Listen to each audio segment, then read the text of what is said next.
یک قصه نوبتی دیگه نقل میکنیم. خیلی حیاتی ده قصه حیاتی. دختر خطی بچه هم خیلی استراحت کرده صحبت کرده یکم بار واخوری طرف جنگل میدونن همه خیلی رفته سین استراحت کرده بچه را میزه کش میگیره ایزا میکشه که یکم بار سیویدن یا آسته میره بخی درخت چولچه میره همه خیلی شر رسم میزه این دختر اگرم خیلی نگاه داره خیلی نگاه داره بچه میزه میکنه میشه هم تیه میشه پانوشه دختر حیران میشه رنگ روش میکنه خیلی میگه میبخشی سید جان چی باید که میزه کدی شدی با آخران دیگه شب پوندی کو میگه مردینگی مردک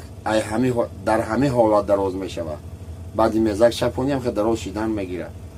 خیلی با صحبت که دوم میدین این مردک هم سجینگ رنگ با میزه کش میگیره با میره بخی اگر درختک استک میمیزه میگرده میدخته چی میگه سید جان همون شب پوندنش با عیاد نرو ورده باشی. در روشن دنیا هر بیزنس میشه ما خواستیم که یک بیزنس تشکیل کنیم این هم ماشین بیزنس خیلی آدم ها ماشین بازار میکنن ماشین قیمت میفروشن من ماشین بازاری شهر محمد جان ماشین کیلو حکی اگر روز شنبه بازار بیا 5 تا بگی 5 تا دیگه بالایی میتیم برادر از شهروندا خواهش بکنیم ای ماشین های کیلو حکی در نمونه مرحبا برادر خوشبختی موفقیت نصیب کن بگذار همه خنده همه دل مستحکم باشه اگر